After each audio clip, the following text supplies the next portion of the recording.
Buenos días, lo primero de todo, vengo del Hospital Virgen de Xunqueira, de C. Muchas gracias a Ben y Elisa por la invitación.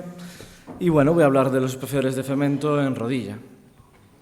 Lo primero, hablar qué es el cemento, ¿vale? El cemento es una resina acrílica de polimetilmetacrilato de solidificación espontánea, y los cementos óseos con antibióticos son un producto sanitario que se utiliza muy habitualmente en nuestra práctica clínica, tanto para la profilaxis como para el tratamiento de infecciones protésicas y otras infecciones óseas.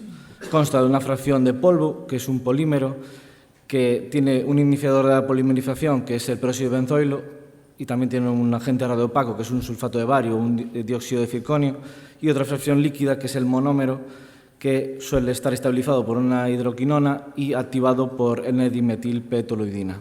Al juntarse ambos, se inicia el proceso de polimerización y se produce una reacción exotérmica que es progresiva y puede llegar hasta los 80 grados de temperatura. Esto pasa de una mezcla fluido-pastosa líquida hasta llegar a un material sólido resistente. La mezcla se hace en quirófano con diferentes procedimientos, ya sea una mezcla manual o una mezcla con un dispositivo de vacío. Las propiedades mecánicas de los cementos óseos disponibles comercialmente difieren según su marca y composición. Por eso es importante tener el manual de instrucciones de esos cementos, porque puede haber diferentes cementos de una misma casa comercial con diferentes tiempos de endurecimiento y de trabajo. Normalmente la temperatura no altera el tiempo de mezcla, pero sí que altera, al aumentar la temperatura, el tiempo de trabajo y el tiempo de endurecimiento. La resistencia la unión hueso-cemento se hace por interdigitación mecánica, no por adhesividad. Y la resistencia de este hueso-cemento se mejora utilizando cementos de baja viscosidad, limpiando bien el lecho del hueso a la hora de colocar el cemento y utilizando presurización. No debe haber sangre en la mezcla porque esto disminuye su resistencia. Aquí dejo una tablita de los consejos para mejorar las propiedades a la hora de elaborar este cemento. La adición del antibiótico al cemento se puede hacer de dos grandes maneras. O industrialmente, hay diferentes casas comerciales con diferentes combinaciones de antibióticos y sus propiedades específicas de liberación, y después manualmente en quirófano, añadiéndolo nosotros en forma de polvo. No se suele utilizar la fracción líquida porque dificulta habitualmente el proceso de polimerización. Los requisitos de este antibiótico que añadimos son estas. Uno, que sea sensible a los gérmenes más frecuentes, obviamente, a los gram positivos, que sean termostables porque tienen que aguantar temperaturas muy elevadas a la hora de hacer la reacción exotérmica, y que sean hidrosolubles. Además, tienen que hacer una reacción inflamatoria que sea mínima, que no produzcan daño tisular y que se produzcan altas concentraciones locales que superen la CMI de los gérmenes causantes. Además, deben de alcanzar mínimamente la circulación sistémica. Y tiene que ser una liberación gradual y no alterar, en la medida de lo posible, las propiedades mecánicas de este cemento. Los factores implicados son varios y vamos a ir hablando de cada uno de ellos. El primero sería el tipo de antibiótico. Añadir antibiótico al cemento, inevitablemente se reduce la estabilidad mecánica de este cemento. Cuanto más antibiótico añadas, esta resistencia va a disminuir. Pero no solo depende las propiedades mecánicas del antibiótico, del estado del antibiótico, sea líquido, o de la cantidad que añadamos, sino también de cuáles usamos. Hay antibióticos que influyen más en este proceso de fraguado que otros. Para eso se han hecho estudios verificando qué antibióticos son los mejor adaptados a la adición al cemento. Los antibióticos más utilizados son los aminoglucósidos, porque son estables térmicamente, hidrosolubles y tienen un buen espectro de acción, y la vancomicina porque tiene un efecto sinérgico con los aminoglucósidos y además actúa contra bacterias metifilin resistentes. Cuando los patógenos son desconocidos, tenemos que combinarlos. Y las infecciones micóticas son bastante puñeteras y son muy difíciles de tratar, aparte que son muy raras. Habitualmente son producidas por la especie Cándida.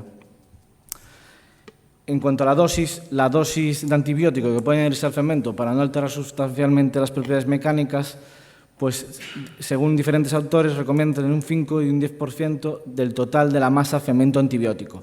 Hay algunos autores incluso que llegan al 20%, pero lo más afectado es entre un 5 y un 10%. Para fijar implantes y para la profilaxis utilizamos dosis de menos de 2 gramos por cada 40 gramos de cemento, y para las infecciones establecidas entre un 2 y un 9. En el Consenso Internacional del 2018 pues nos trajeron una tablita donde se utilizan los antibióticos más utilizados, su espectroración y las dosis que ellos recomiendan, aunque no hay una dosis estándar oficial para utilizar. También es importante decir que en los preparados comerciales que utilizamos habitualmente, a veces la dosis de antibiótico no es suficiente para tratar infecciones o para elaborar espaciadores. Ahí no nos queda otra que recurrir a la adición manual. El número de antibióticos también influye. La adición de más de un antibiótico va a influir en la liberación de los mismos en función del tipo de fermento del antibiótico y de la dosis que añadamos.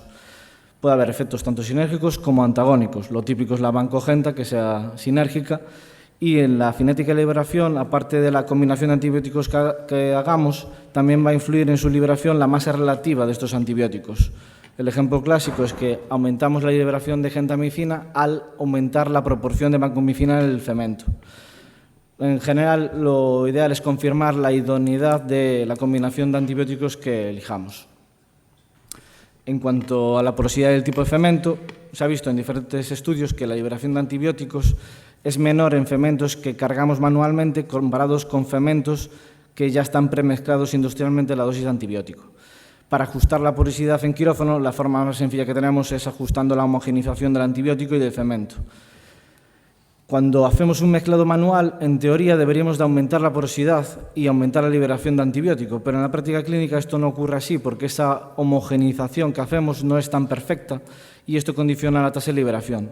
Al igual que el mezclado al vacío, debería de disminuir esta porosidad y disminuir la liberación de antibiótico, pero tampoco ocurre así porque influyen otros factores como la viscosidad.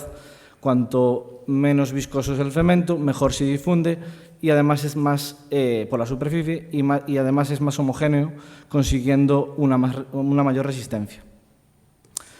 Y ya como último punto importante sería la superficie del fermento. Se ha visto que la liberación de antibiótico ocurre en las capas más externas, sobre todo el tercio externo. Entonces, cuando intentamos diseñar un espaciador o lo hacemos a mano, intentamos que tenga la mayor superficie posible para tener una mayor tasa de liberación. Ya pasando a los tipos de espaciadores, tenemos dos grandes tipos de espaciadores, los no articulados y los articulados.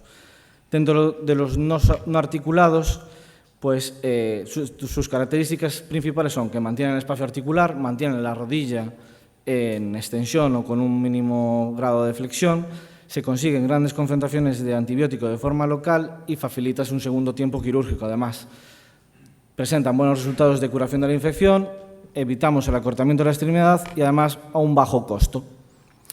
Lo malo, que no permiten un movimiento fisiológico de la articulación y esto a la larga les va a ser un problema porque producen contracturas musculares, cicatrices periarticulares y disminuye mucho su calidad de vida.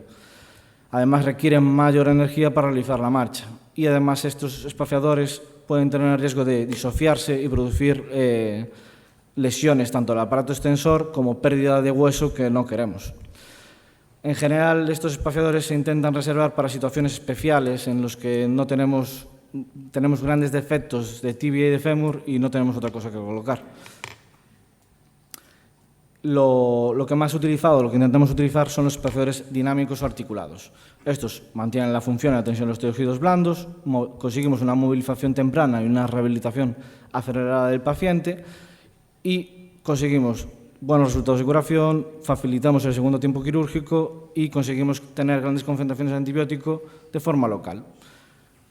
En comparación con los anteriores, pues tenemos menor pérdida ósea y además tenemos menos riesgo de luxación y de fracturas. En este tipo de espaciadores dinámicos tendremos dos variantes principales. Los espaciadores hechos a mano o con moldes, que un ejemplo de ellos sería el Stage 1, que ahora realmente no se utiliza, creo que está fuera del mercado, ya no lo comercializan. Y otro ejemplo de esto sería el Prostalac de Puy Synthes. Después, dentro de los espaciadores, también la otra variante serían los preconformados, que el ejemplo clásico es el Subiton y yo creo que es el más utilizado, por lo menos en mi práctica clínica. También otro ejemplo sería el Interspace, que es de Satec.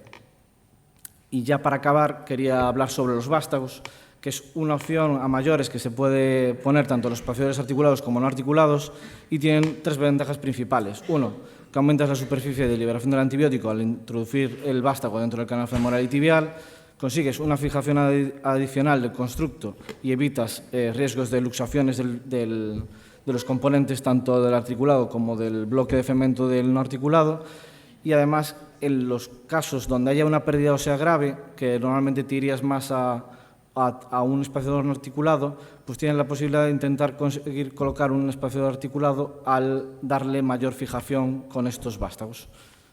Y nada más.